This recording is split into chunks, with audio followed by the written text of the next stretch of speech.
We are in part 2 of narcissism in romantic relationship. In part 1, we learned about what narcissism is, and we also learned about 2 types of narcissistic partners, the grandiose and the vulnerable one. In part 2, we are going to learn about how the narcissistic partner want to be treated in a romantic relationship and how they treat their partners. And also, we are going to learn how they tend to make their partner feel and behave in this romantic relationship. Narcissists are prone to falling madly in love with someone instantly. Just like that, the moment they set their eyes on you, they are in love and very quick to commit. And when they fall in love with you, they are always there. They don't give you a gap to breathe. They are always there, and they are loving, they are caring. However, they have a challenge of sustaining this. Their honeymoon could be described as very passionate and also as an exciting period only in the beginning. Then, a sharp decline is going to take place when the self-centered behavior increases. You now begin to notice that you are with someone who is self-centered. Their initial love of instant loving and committing is not sustained, as I have said. Therefore, being in a relationship with a narcissistic partner could be very challenging. The narcissistic partners usually have difficulty really loving someone else since they don't truly love themselves. The reason they have a challenge loving someone else is because they don't truly love themselves. They are also focused on themselves, even though they don't love themselves.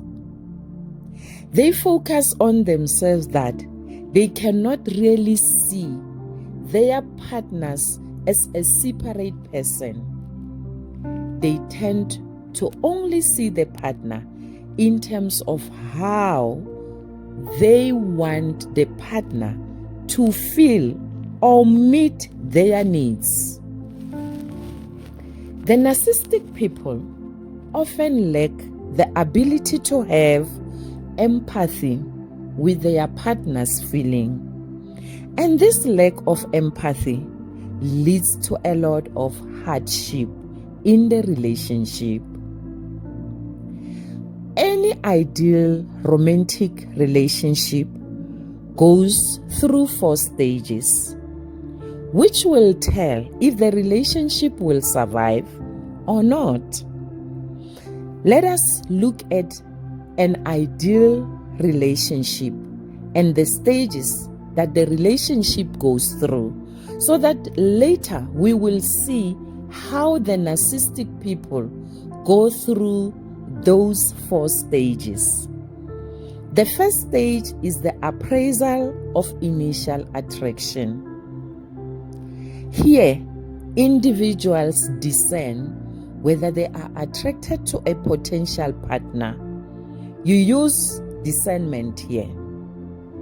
The motives for pursuing the relationship are particularly important at this stage, and you then decide whether to make an offer or not.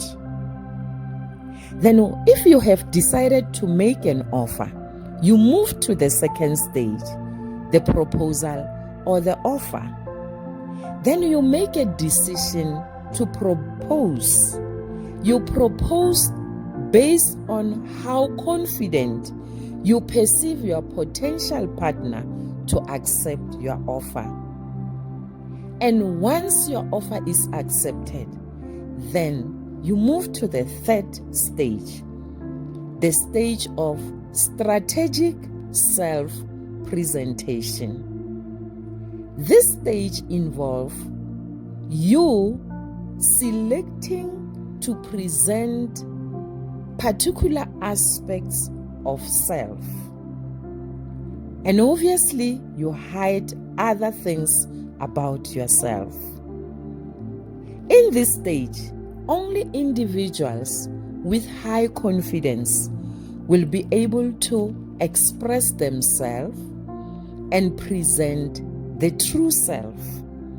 Many times, people hide a lot of things here, and they select what they want. They want their partners to know about them.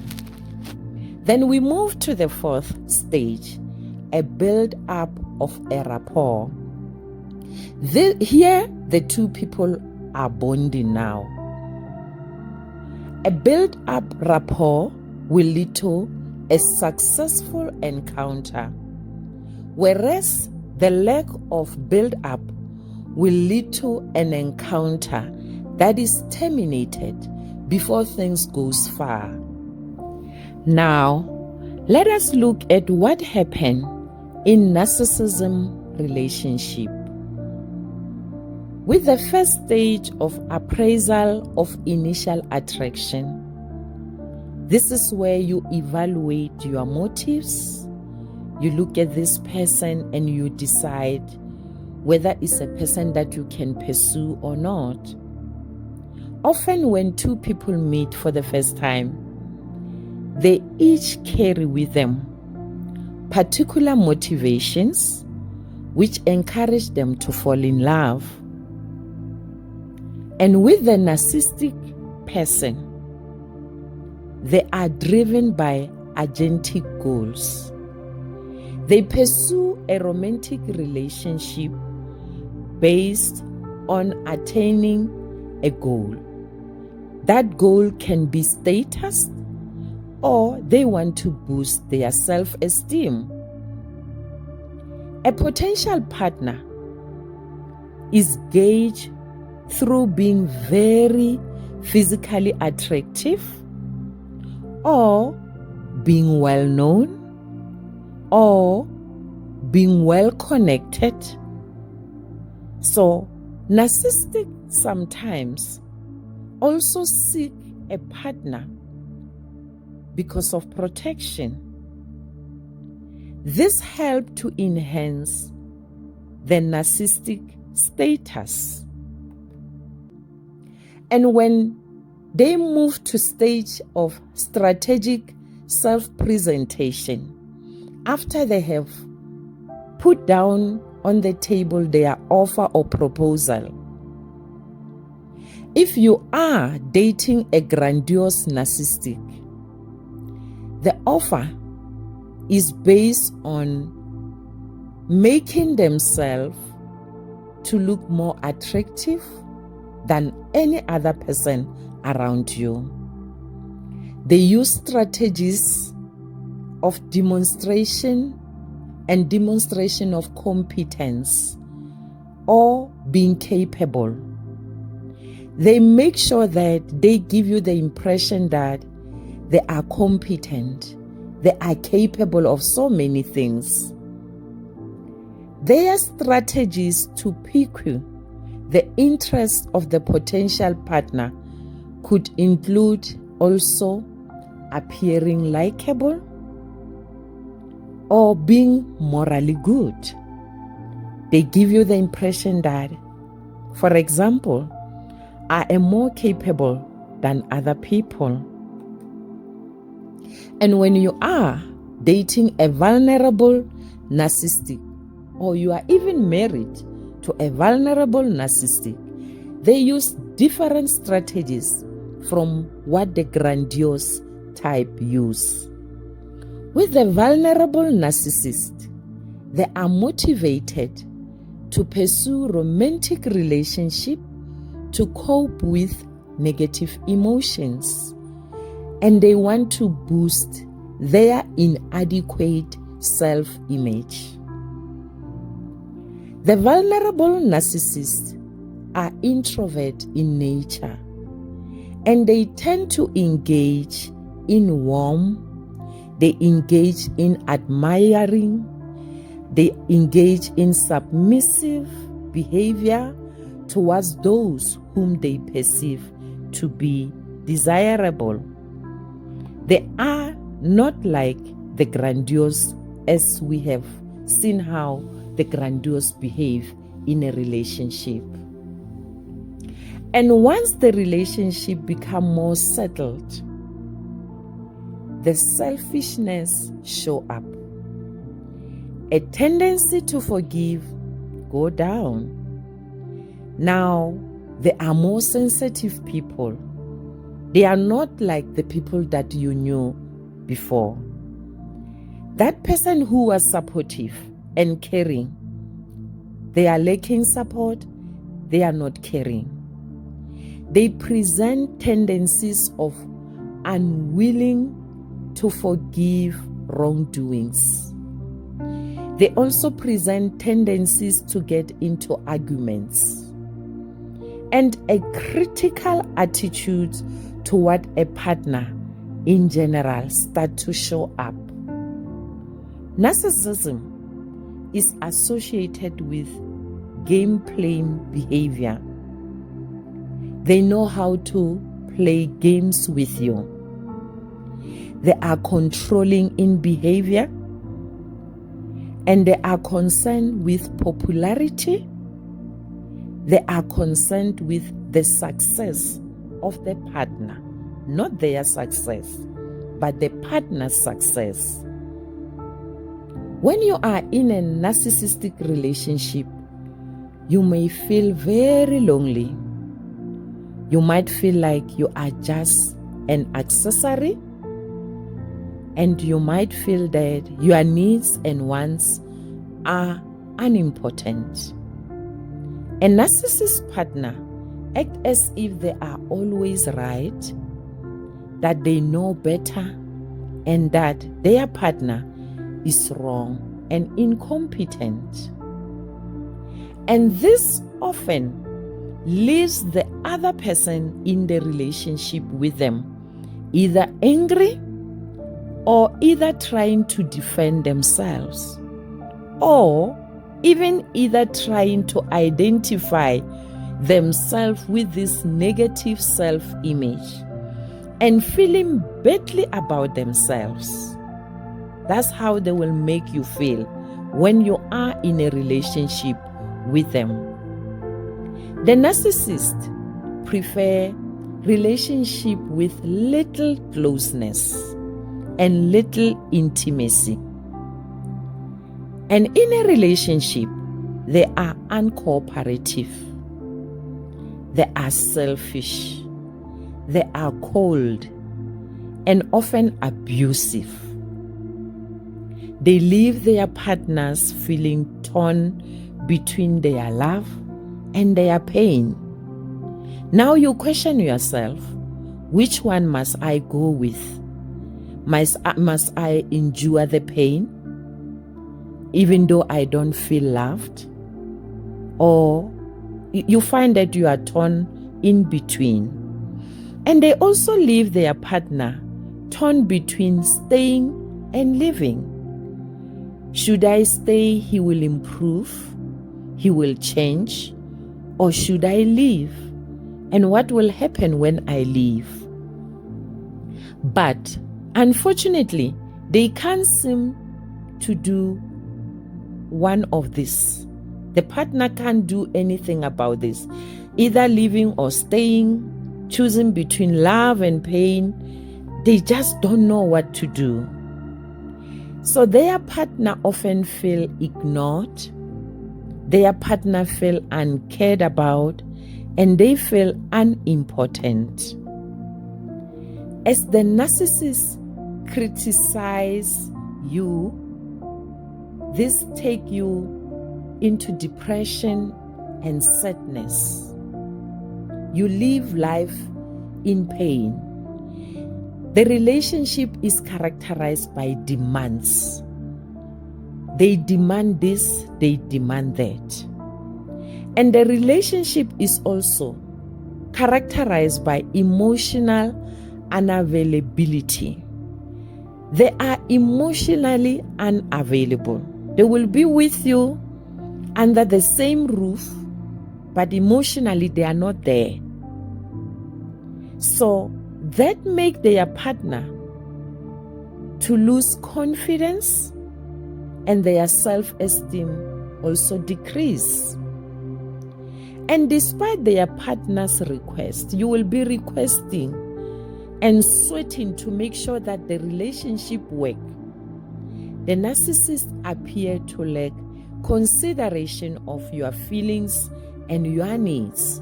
It's all about their needs. It's all about what they want. Requests could be, may we spend time together? May we go for holiday? And you sweat, you prepare for that holiday. At the last hour, the narcissist will turn you down. You will request, can we have evenings together? Those things will never happen. As long as it's your request and not going to meet their needs and demands, they don't care.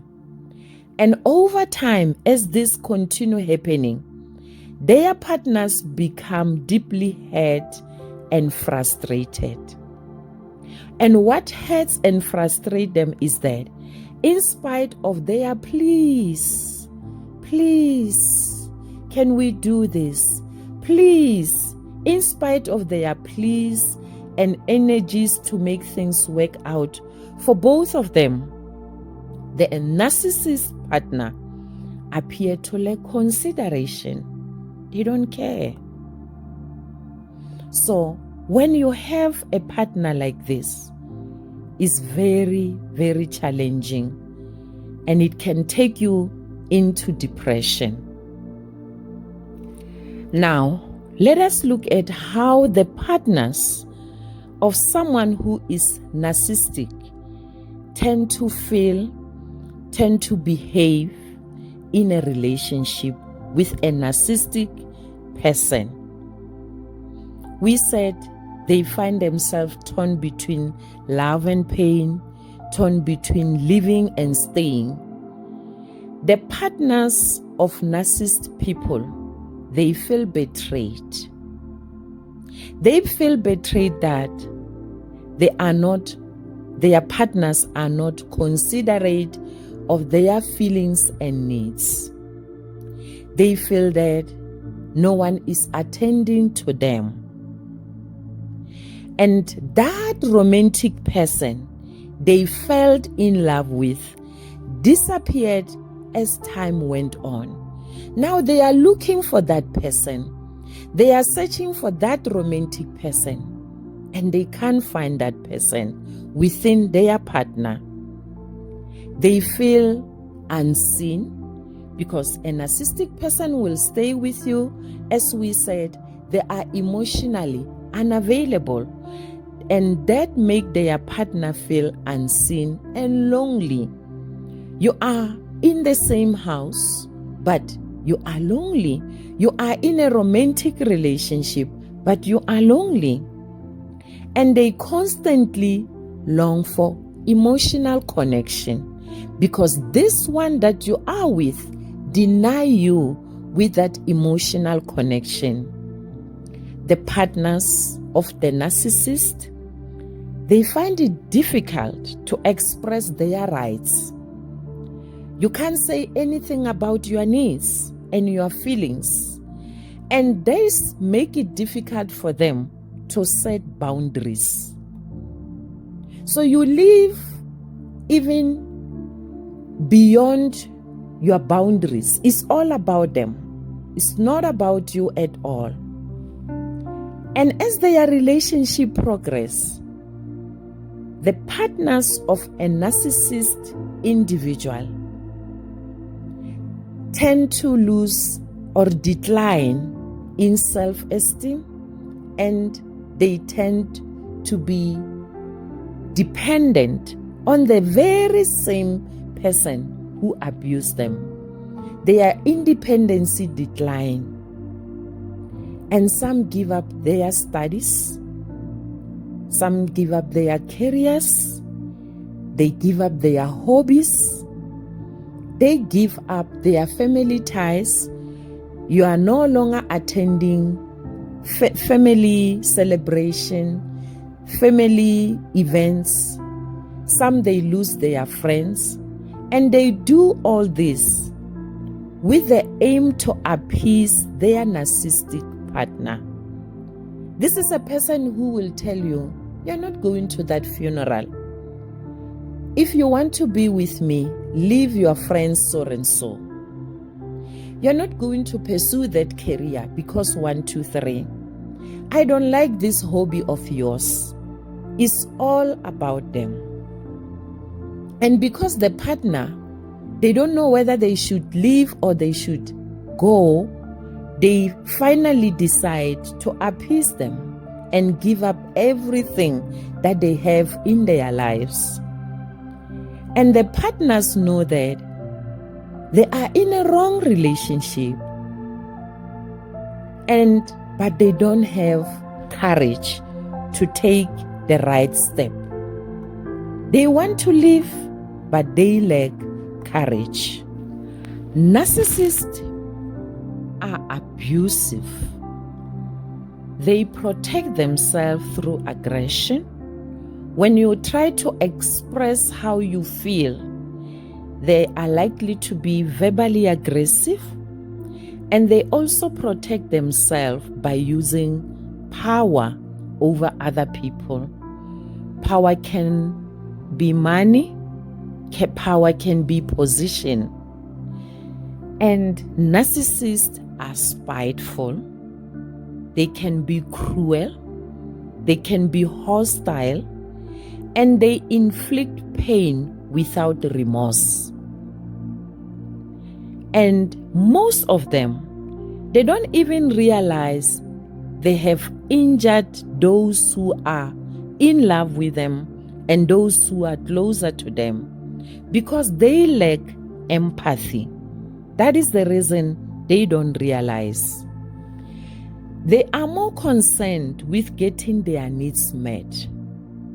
And as a result of that, they are unaware of hurtful impact of their words or actions on other people.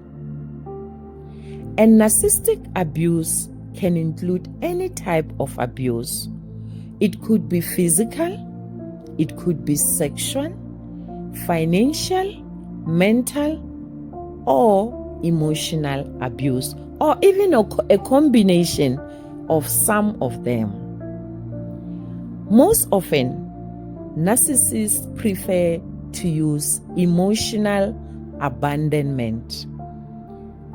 As we said, they are with you, but they make you feel they are not available and not available for you. They are available for other people, and for you, they are not available. They will abandon you emotionally, and they are very manipulative.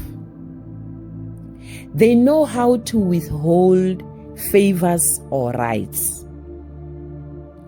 And they can also start to display uncaring behavior to make you be aware that they don't care about you. That love that you enjoyed at the beginning is gone. They are very good with silent treatment, and they can display rage. And their manner of abuse typically include verbal abuse. And in their verbal abuse, they say hurting words. They are good in blaming. And if they don't blame you, they criticize you. They will attack you verbally. They will give you orders, and they lie a lot. They are also good in belittling their partners. And this will make you feel you are nothing without them in your life. Their abuse may also include emotional blackmailing or passive aggressive behavior. So once they do this with you, they have attacked your self-esteem, they have attacked your self-confidence.